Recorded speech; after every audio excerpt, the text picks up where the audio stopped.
আজ তোমাদের সামনে আমি দেখাবো এমএস ওয়ার্ডের ফাইল কিভাবে খুলতে হয়, এমএস ওয়ার্ডের পরিস্থিতি সম্পর্কে। আমরা প্রথম শুরু করি যে এমএস ওয়ার্ডের ফাইল কিভাবে আমরা খুলব। মাইক্রোসফট ওয়ার্ড খোলার জন্য আমরা ডিসপ্লের উপরে মাউস দিয়ে রাইট বাটন ক্লিক করব। ক্লিক করে আমরা একটি তালিকা পাব। এই তালিকার নিউ অপশানে থেকে আমরা অন্য একটি তালিকা ফ্লাইআউট মেনু পাব। এই মেনুর ফোল্ডারে মেনু থেকে আমরা মাইক্রোসফট ওয়ার্ড ডকুমেন্ট নামে একটি আইকন পাবো। সেখানে ক্লিক দিলে একটা ফাইল তৈরি হবে যার নাম নিউ মাইক্রোসফট ওয়ার্ড ডকুমেন্ট। এখানে আমরা আমাদের একটি নাম লিখব।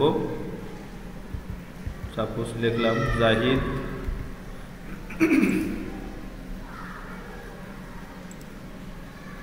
এরপর আমরা এই ফাইলটা খোলার জন্য এরপর রাইট বাটন ক্লিক দেব। ক্লিক দিয়ে ওপেন লেখার আইকন, ওপেন যে আইকনটা আছে অপশনটা আছে তার উপর আমরা বাম বাটন বা লেফট বাটন ক্লিক দেব। ক্লিক দিলে আমাদের এই মাইক্রোসফট ওয়ার্ড ডকুমেন্টটা খুলে যাবে। সেখানে আমরা দেখতে পাবো একটি সাদা পেজ, যেটা হলো নিউ ডকুমেন্ট পেজ। তার উপরে সর্বোপরি আমরা দেখতে পাবো জাহিদ নামে যে টাইটেল লেখা আছে।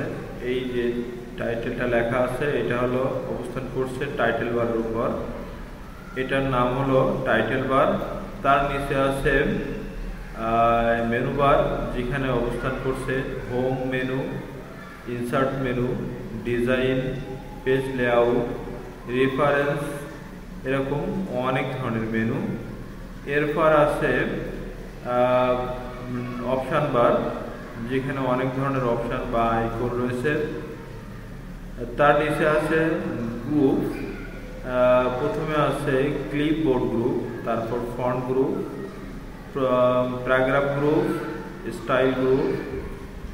এর নিচে এই নিউ ডকুমেন্টটি।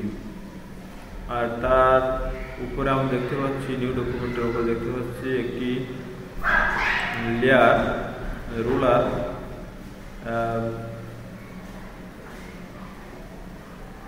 এটাই ছিল আমাদের মাইক্রোসফট ওয়ার্ড ডকুমেন্টের সংক্ষিপ্ত পরিচিতি।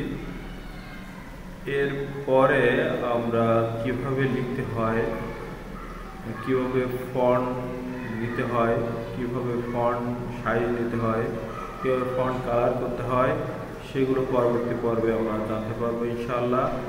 আজ এ পর্যন্ত সকলকে ধন্যবাদ জানিয়ে আমি বিদায় নিচ্ছি। আল্লাহ হাফেজ।